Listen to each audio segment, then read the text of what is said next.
Hello, I'm Chandra Heisel with Silverbridge CPAs in Meridian, Idaho, and I'm here to talk today about how to set up a new 501c3 charitable organization.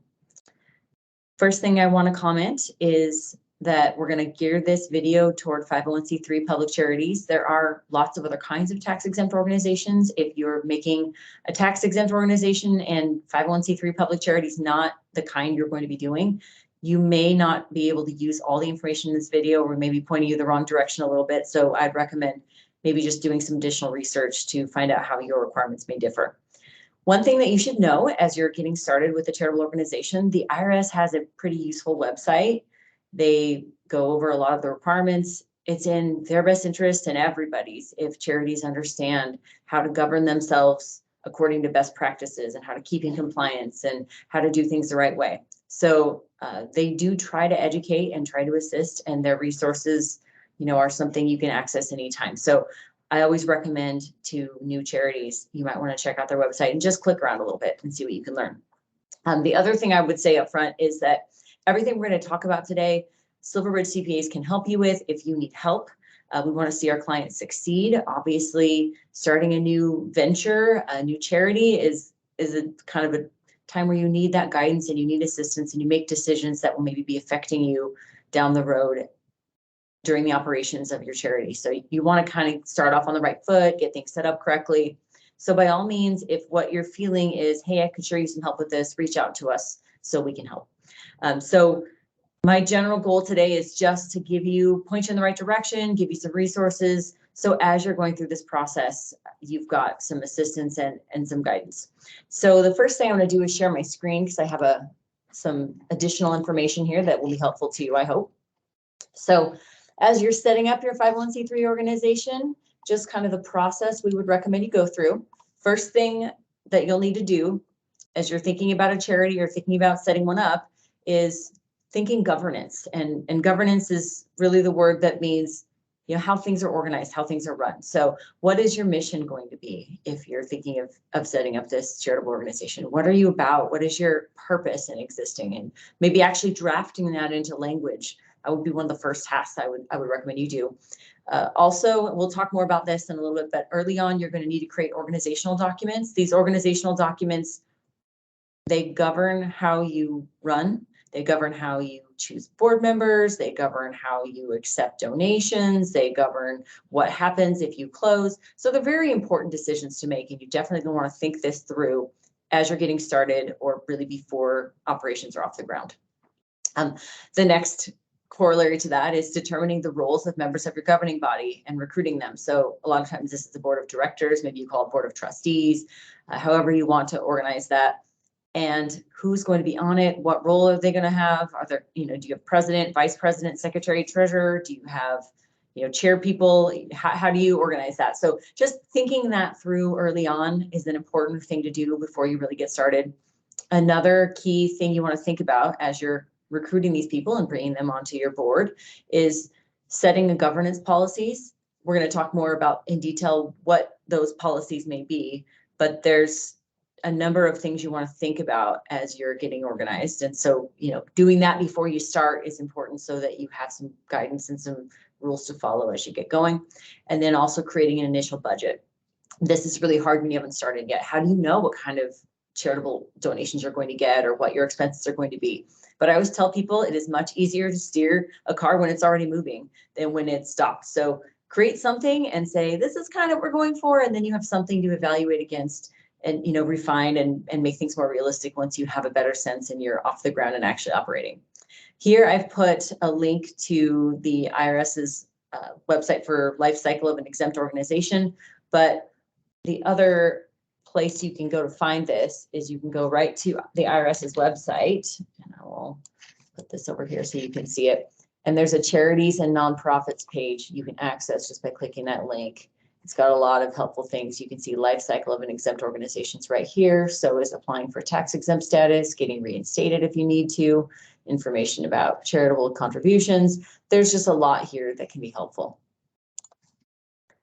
So governance policies. So I mentioned we need to get those set up. Here are some governance policies you need to probably think about early on, even if you don't set everything up, at least consider whether you should set it up. The first thing you should think about is, what are you going to pay your executives, the people who do the work? Maybe that's, if you're starting it, it's probably you. Maybe it's board members as well, are kind of involved in those day-to-day operations. What is reasonable compensation for these people? And how do you make sure that there's transparency, that there's not a conflict of interest, that you are not voting on your own compensation or its renewal? So just, kind of looking at what else is out there, what's reasonable for the service being performed, and, maybe to some extent, what can your organization afford? If you don't have a lot of initial funding, do you agree to go without pay for a certain amount of time and just sort of limit, your hours you're working, because you've got to do other things to earn money during that time frame? Or, how's that going to work? So just kind of thinking that through, talking about it with the board, and creating a plan for that. Another, early on, you want to think about a conflict of interest policy. If you are the founder and you are going to get paid, well, how do we make sure that you are not voting on your own pay, or that anything else that may affect you personally, or a business that you own or control? We want to keep you out of that decision, and you want to have that board, once you have it, start making those decisions, so there's not a conflict of interest. So you're not deciding between yourself and another party what the outcome will be.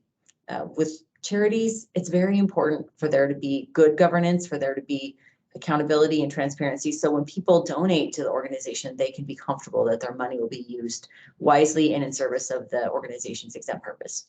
The next policy I'd say you'd want to look at is an investment policy. Now, not everybody is going to be making investments or is going to have issues with this, but if you will, if you're going to be maybe a foundation and you've got funding, well, how do you decide what to invest it in? We want to be safe. We want to safeguard the donor's money, but we also want to have a rate of return. So what are reasonable investments to make? What is outside the scope of reasonable investments to make? How much discretion are you going to have?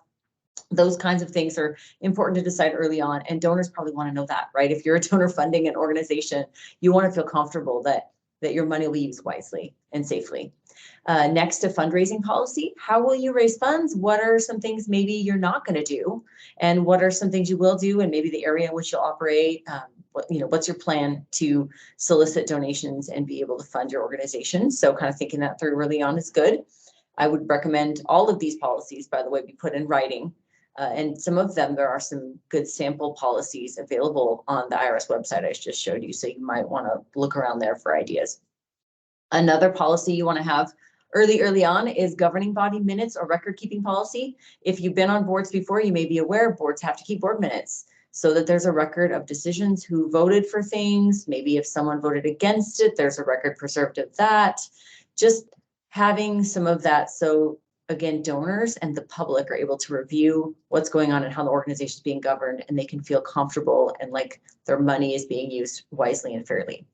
Another couple of policies that I often will see, maybe small organizations don't always have, nailed down, but you might want to think about a document retention policy. How long will you keep your documents, and what's your policy to purge them or not have to keep keeping them? After what time? And then a whistleblower policy. If somebody has a concern to report, if they have knowledge of misbehavior, how do you protect them and make sure that, if you come forward, you won't be punished? And so again, in smaller organizations, these aren't always really laid out clearly, or maybe you don't have the resources to, put into place some of the things that you'd like to quite yet with your small organization or as you're just getting started. But good idea to think about early on, and then maybe you're able to document some things that are appropriate for the size of your organization. So think those through as you're going through the process of figuring out what you're going to do and how you're going to operate and how your board will work. Next, once you've thought through all of these things, you're going to go create your organization with your state. So a nonprofit primarily is filed with a specific state. So most nonprofits we deal with will be corporations. It is possible also to have a nonprofit trust, but those are a little bit more rare. And there's other types of organizations that can be eligible to be nonprofits, but typically we will see a corporation. So make sure you have those articles of incorporation drafted. You can use an attorney, or states. I know our state has a default one-page form that you can use to create your articles and just do it right with them, and you don't have to involve an attorney. depending on the scope and size of your organization, if you're anticipating being big and having growth, maybe you want to get an attorney involved. Maybe you want to make sure you've done all your due diligence, but there's more cost to that. So, you kind of want to weigh what is reasonable for where you are. And then once you have that ready to go, you register with the Secretary of State's office. Make sure that you are using the appropriate process for nonprofits. So yes, you're a corporation, but make sure that you specify that you're a corporation that is tax exempt or intends to be tax exempt. And at least in my state, that is a different form. And so you want to make sure that you don't accidentally use the general business corporation and now you've created a for-profit. The next thing you'll want to consider is as you're filling those forms out or as you're submitting this, you'll need to permanently dedicate the organization's assets to the exempt purpose, right? If your exempt purpose is to educate children or something, well, eventually maybe things don't get off the ground, you guys are moving on, you're not going to be doing this anymore. You can't take all those donations given to educate children and pay them out to yourself or pay them out to your board for all their service. So just, kind of being aware as you do this, you're going to have to put that language into your articles of incorporation or into your initial filing documents with the state. The other thing you'll need to make sure you have in your documents, you need to state your exempt purpose. Why are you organized? What are you here for? And there are some specific requirements or some specific categories that are acceptable exempt purposes with the 501c3 language. So I wanted to read some of those. So charitable, religious, educational, scientific, literary, testing for public safety, fostering national or international amateur sports competition, preventing cruelty to children or animals are all acceptable charitable purposes.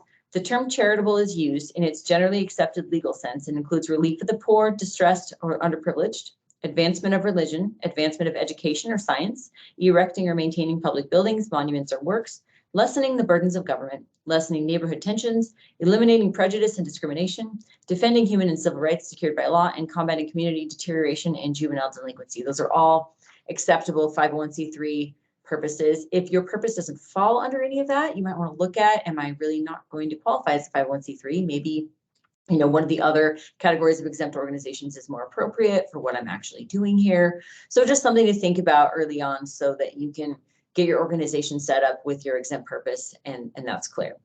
So now once you've registered with the Secretary of State's office, they've got back to you and said, yes, we accept this. You officially exist, but this actually does not make you a nonprofit yet. A lot of people have that misconception that, okay, I told the state I'm a nonprofit, so I'm a nonprofit, but there's more you'll actually need to do.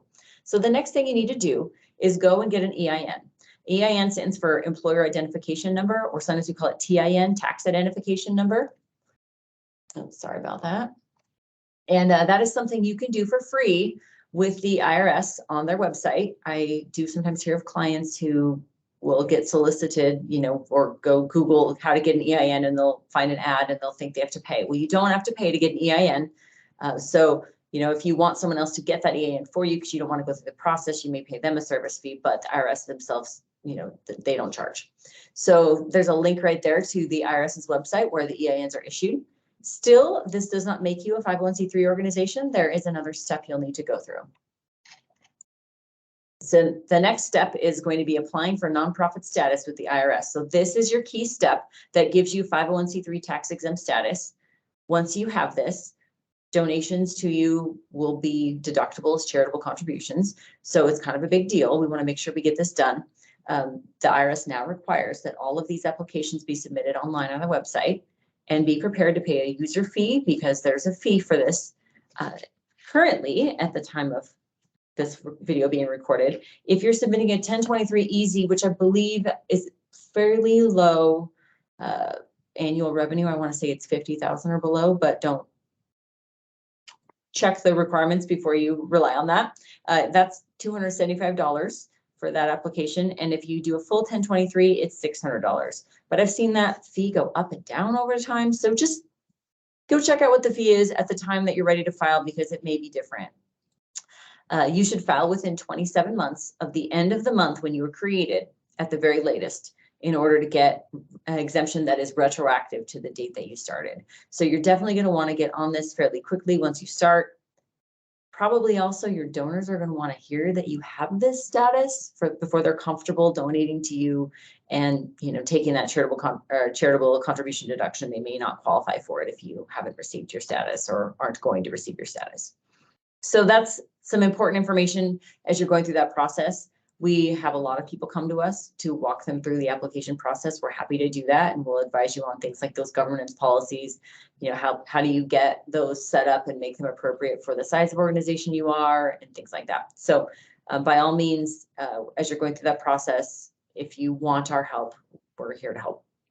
So that's the process of getting your nonprofit status. The next comment I want to make is, just because you get it doesn't mean you're done forever. Once you've received the letter, and by the way, when you get that letter that says we accept you as a 501c3 public charity organization, please keep it, because down the road, 20 years from now, 30 years from now, your organization could be still going strong, and you need that letter. Now, the IRS will work with you if you lose the letter. They will be able to kind of tell you, here's our record of your status. But a lot of grant applications, a lot of, questioning donors, they love to see that original 501c3 letter. So that's something to keep forever. You don't want to lose it. But once you've got that letter in hand, there's a few more filing requirements you'll have in sort of an ongoing basis as you operate your charitable organization. You're going to need to submit, at least in our state, the Secretary of State reports are annual. Some states, I think it might be every 2 years. A lot of times, though, there is an ongoing filing requirement that the state wants to hear you're still out there, you're still doing your charitable thing. Our state doesn't require charities to file tax returns, so that's the only way they know you're still operating. So make sure you're submitting those reports on the required schedule of due dates.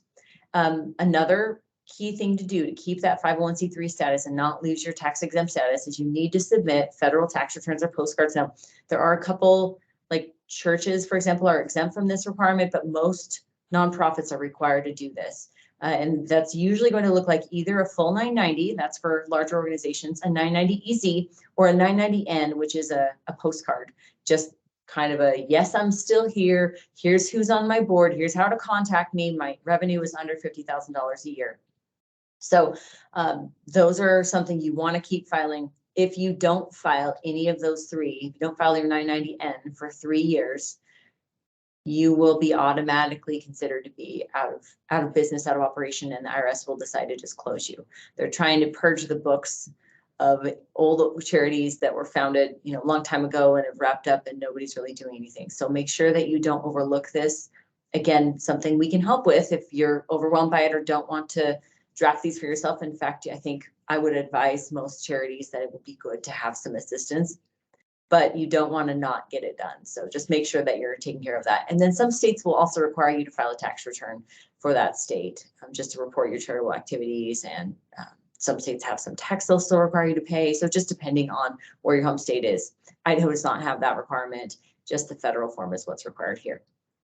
Another comment I would make is, as you go forward and you do what you are doing as a charity, if possible, try to avoid generating unrelated business income. And there is a lot to this that I don't really have time to cover in this video, but I can say generally that unrelated business income is income earned by a charity that it's not doing its exempt purpose by earning this income. For example, if your charity is to educate children and you're operating McDonald's and you're taking the profits from it to fund your charity, that is unrelated business income.